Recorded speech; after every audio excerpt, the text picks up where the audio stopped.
Hello and welcome to part 2. In the first part I showed you all the effects, the memory function and the harmony arranger. But there are a few more interesting things to show, all related to the microphone input. Originally there was a headset mic included, but mine came without it. We have a 3.5mm mic input jack, so the Redman mic would work as well. But I will try a professional microphone, which I can also attach to a stand. Almost all the effects I've shown you so far can also be used with a microphone. You can distort your voice, or add reverb, or delay to it, or sing sweet harmonies with dual pitch. And of course you can sing a song, sing out loud, sing out strong. Don't worry that it's not good enough for anyone else to hear. Just sing a song.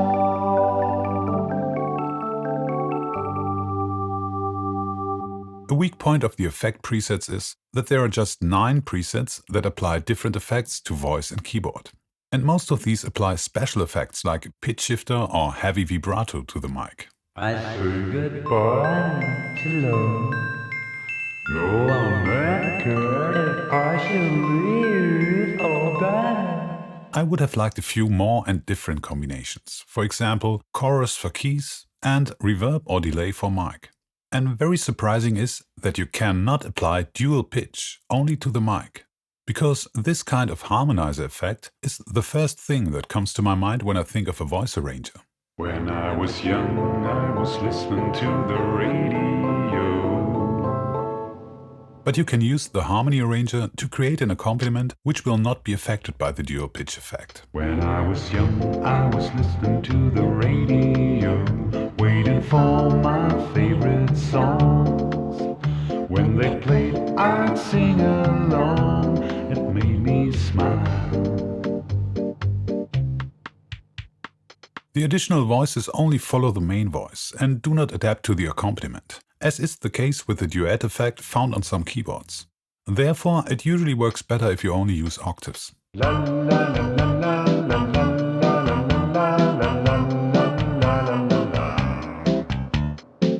Anyway, there are still a few effects that I haven't shown you that only work with the microphone. First one is the single pitch shifter. In contrast to dual pitch, the original signal cannot be heard here. Otherwise, it works exactly the same way. The pitch can be adjusted in half steps, up to an octave up or down. Parameter 2 has no function. It sounds a bit better than the one on the Redman or DJ1, so it's a bit more useful for singing, especially when set an octave up. Why do birds suddenly appear every time you are near? Just like me, they long to be close to you. It's a little bit out of tune, but it's working. With all other settings, it's more difficult, as you have to compensate for the change in pitch while singing. Talking to myself and feeling old. Sometimes I'd like to quit. Nothing ever seems to fit. Hanging around, nothing to do but frown. Rainy days and Mondays always get me down. I only managed that by cheating a little. With a whole octave lower, it's easier again. But then you can hardly understand anything.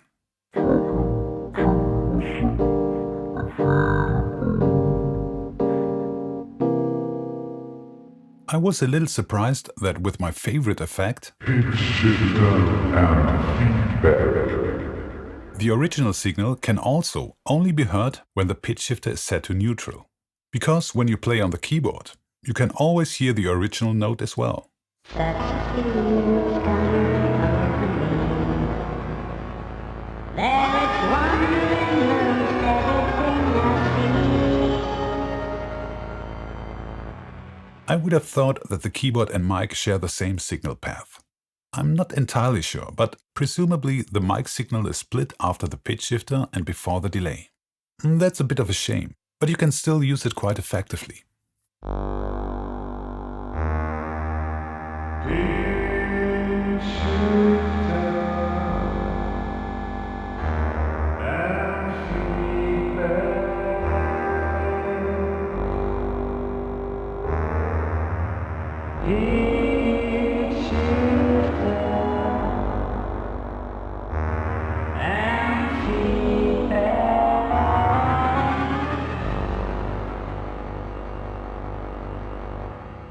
Next one is Random vibrato.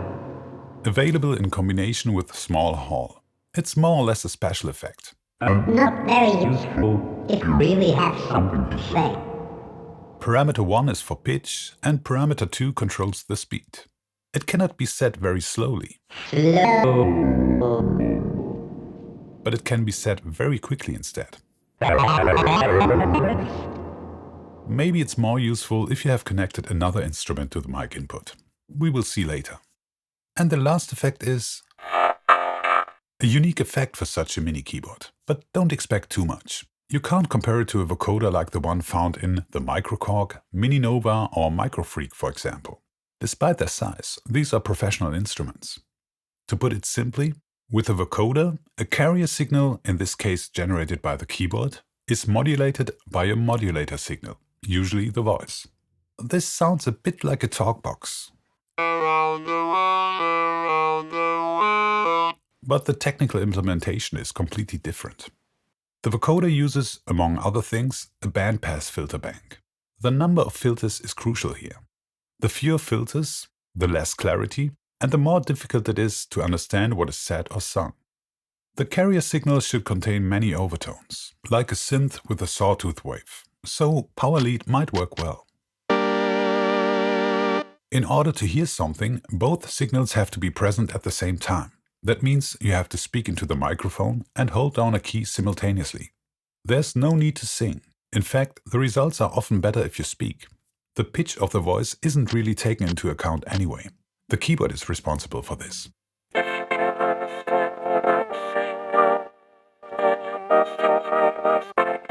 It works to a certain extent, but it's not very easy to understand what's being said. However, we still have two parameters to change the effect. Parameter 1 allows to control the emphasis of the high-frequency components of the microphone signal. This is important for the sibilants, which are otherwise completely lost. This is at minimum,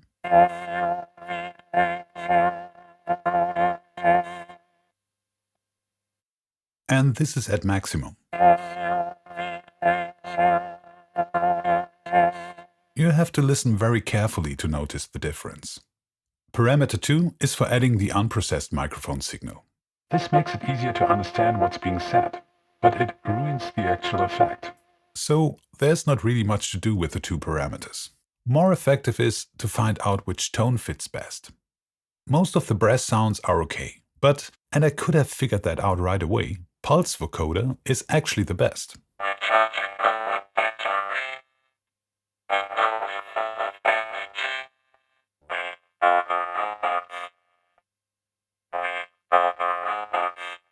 However, it always sounds a bit thin. You can also use the memory function and the harmony arranger in combination with the vocoder.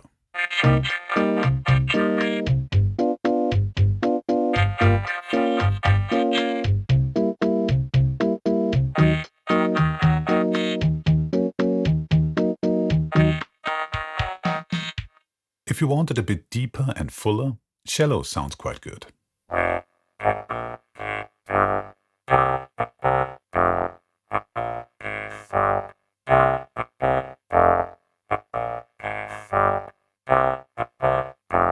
We also have a few more presets, vocoder and stereo delay.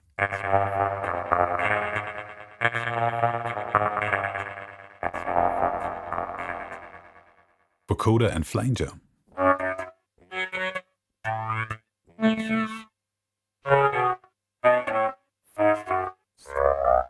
And of course, vocoder and small hall.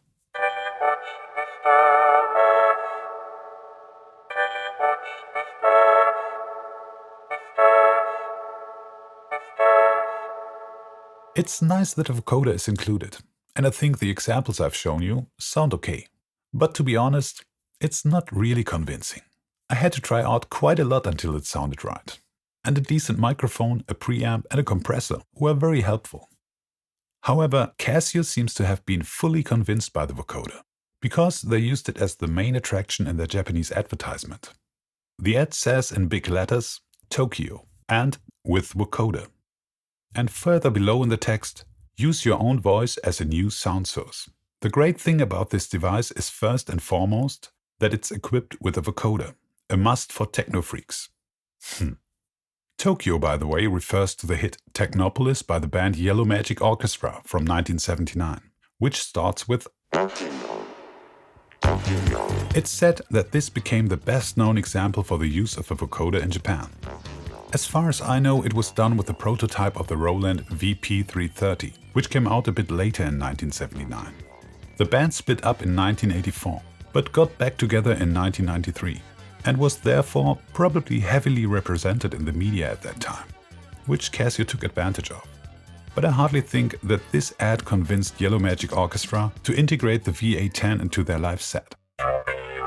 If you want to try out something more advanced, I can recommend the TAL vocoder. It is freeware. However, you don't necessarily need to use your voice as a modulator. Let's try it with the SA-10. You could now rhythmically control the sound of the VA-10 with the keyboard of the SA-10, but that doesn't really make much sense. It's more interesting to use a rhythm pattern for that.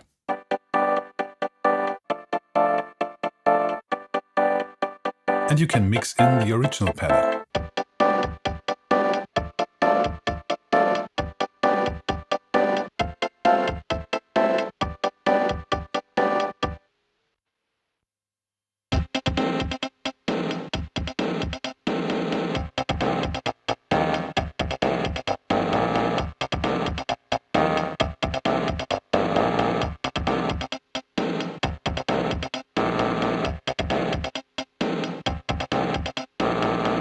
Let's try the other vocoder presets.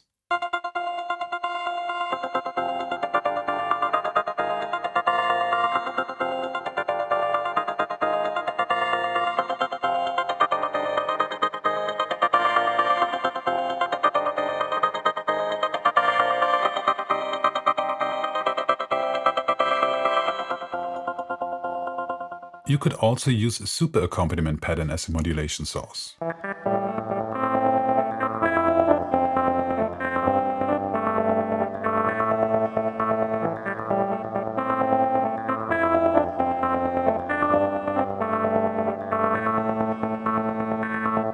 The sound is always a bit thin, but you can create some nice effects with it.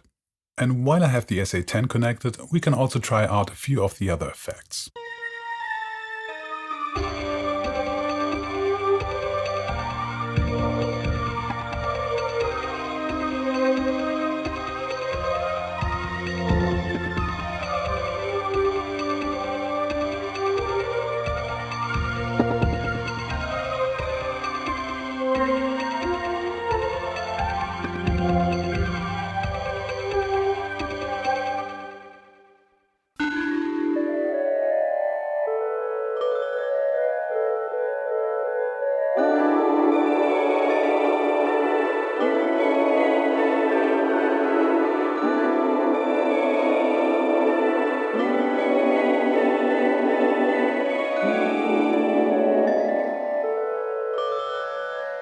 The input signal is compressed, or more precisely, there is a limiter with auto makeup gain.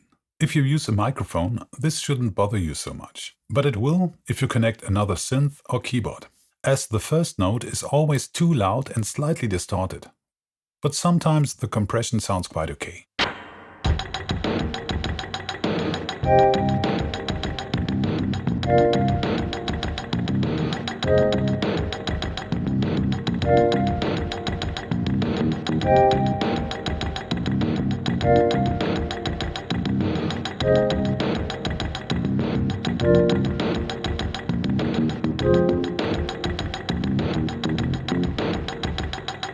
Especially interesting are the presets where both instruments have a different effect.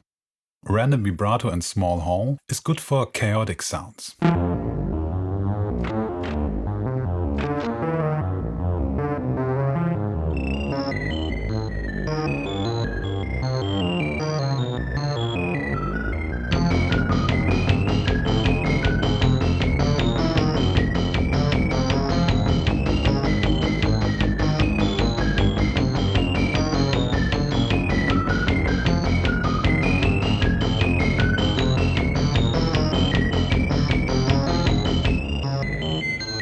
or if the vibrato range is set very low, for light, nervous and unpredictable modulations.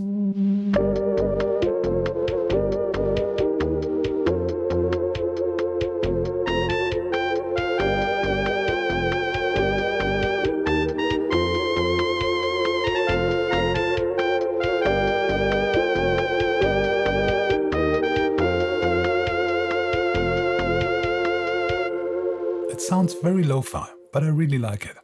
Here are a few more examples.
Now let's see what happens when we connect the output to the mic in.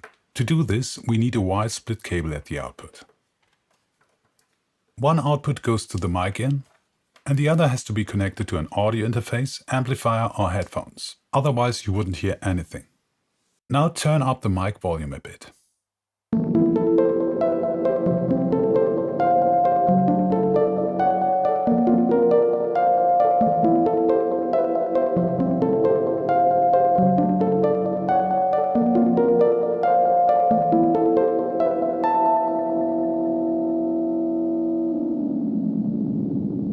This way you can also use the pads with effects.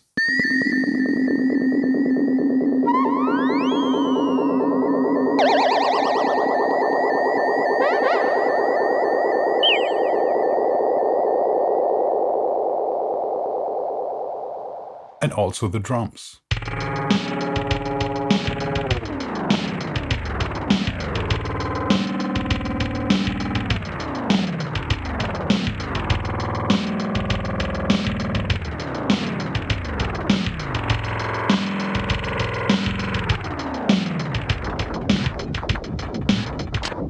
Or bring the accompaniment to life.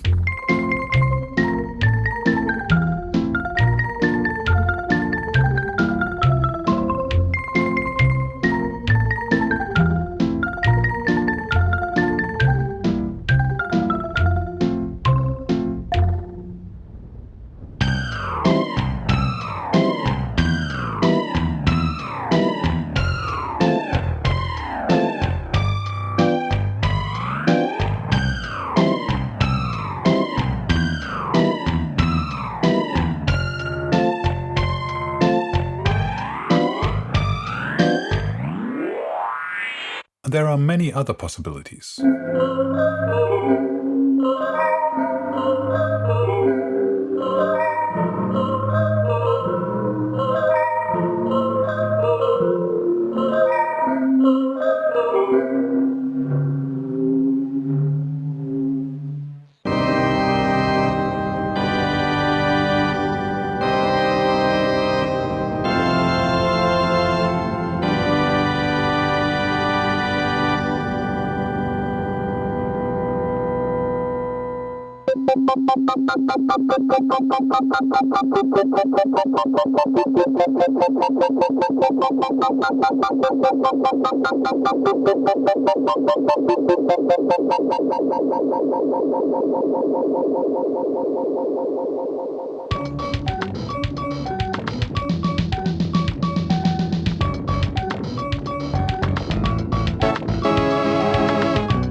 Most of the effects, especially the modulation effects and reverbs, don't really react to what you play, but you can use them to create some background atmosphere.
If this is too much, you can just fade them in from time to time.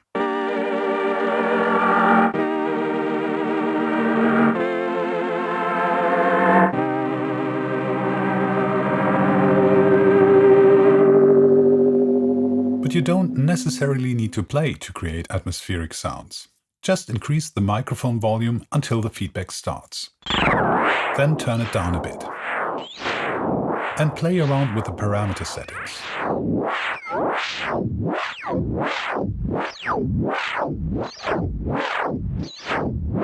Many types of creepy effects are possible. For example, all the reverbs are good for booming sounds.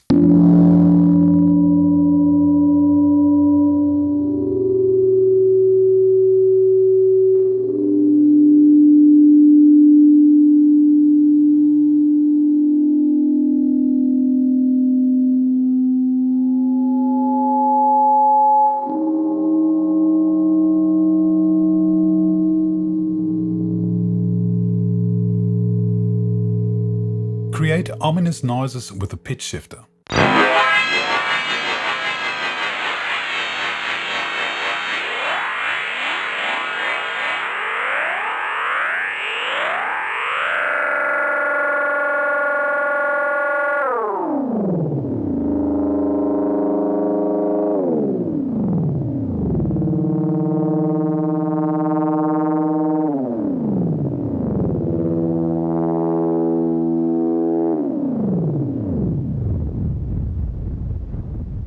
Decrease the microphone volume for smacking noises.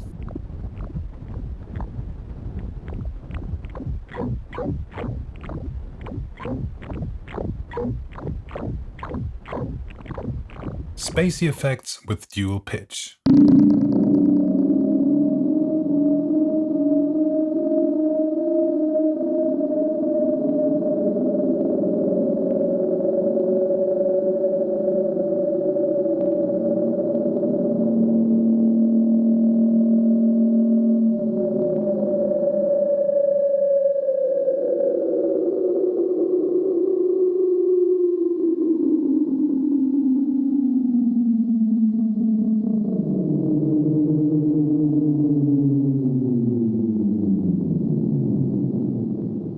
Flanger can sound a bit funny.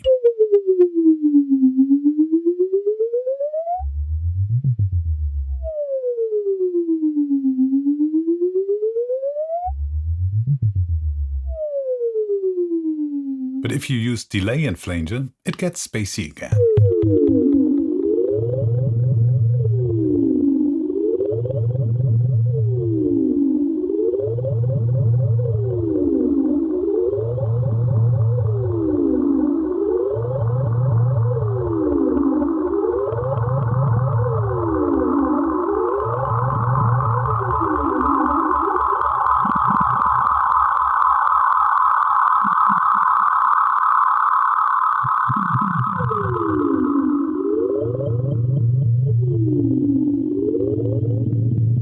My favorite is vibrato and chorus.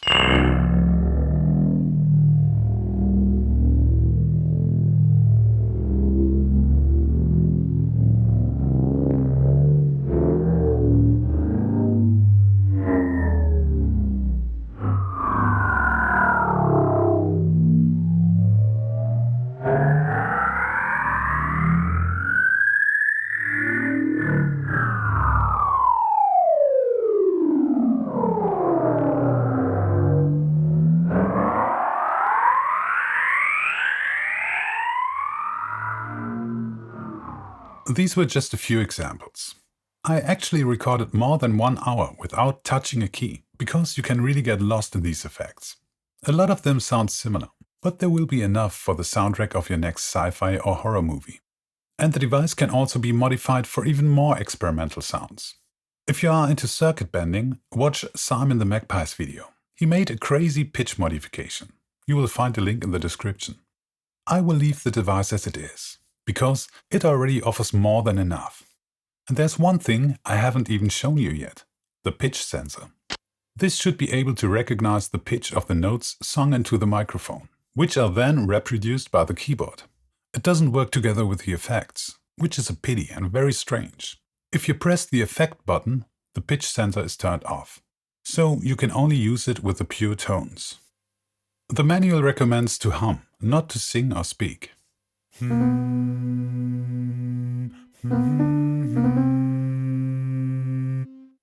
It should work better with less percussive tones. Of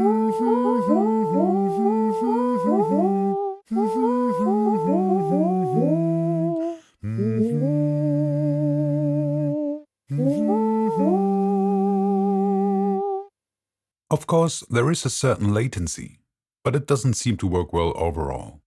We can change the settings a bit. You can use parameter 1 to set the output to the original octave, or 1 octave higher.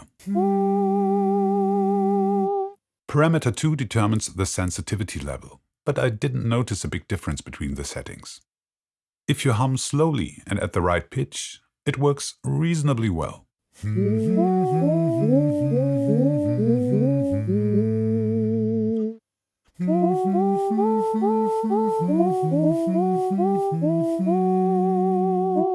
But as soon as it gets a little faster and a bit sloppier, it's no longer usable at all.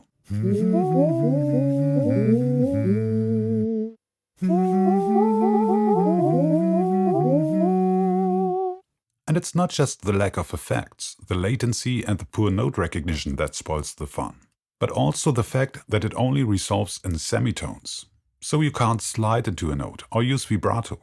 It's like autotune with an extreme setting.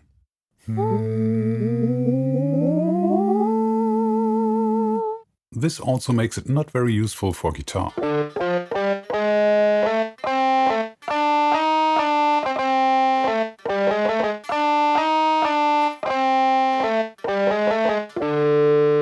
Here the latency is even more annoying. Maybe something interesting happens when I feed the output into the mic in.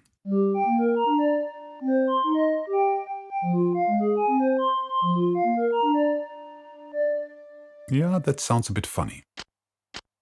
And this can also be recorded and played back with effects.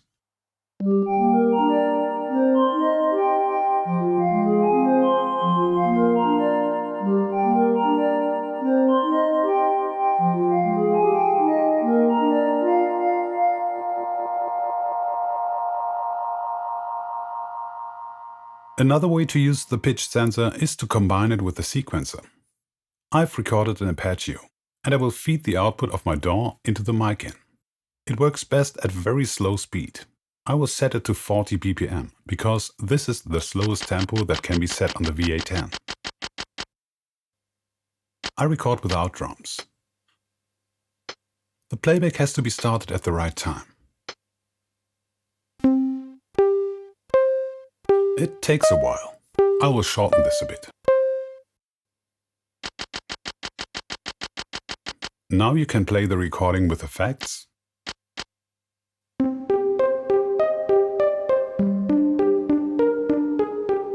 Or let the harmony arranger create an accompaniment.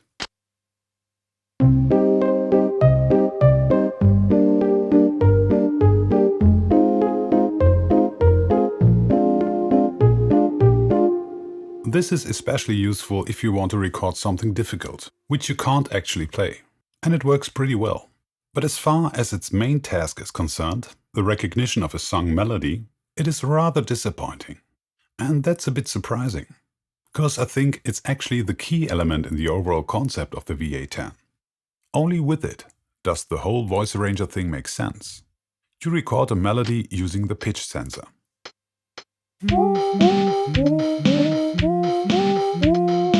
And the harmony arranger creates an accompaniment.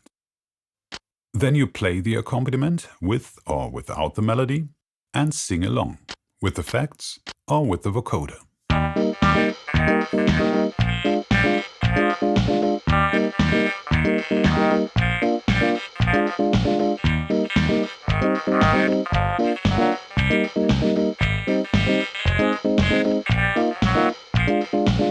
But of course, this is not the only way this keyboard can and should be used.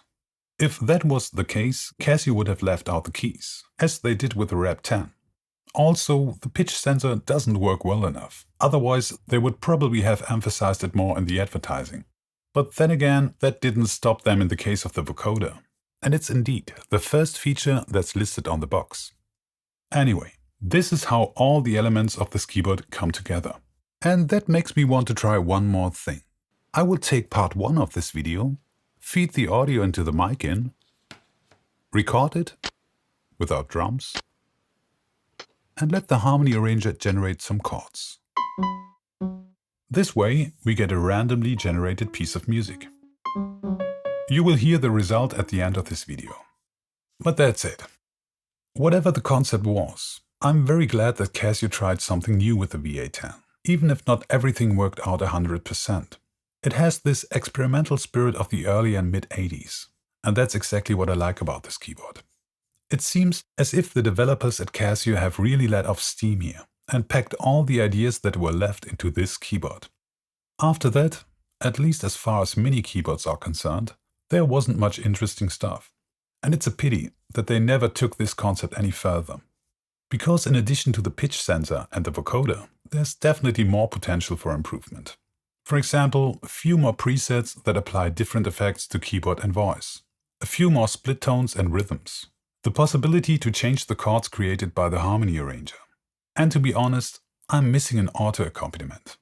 But all in all, it's a great device, and my favorite Casio mini keyboard of the 90s. The highlight is, of course, the effects.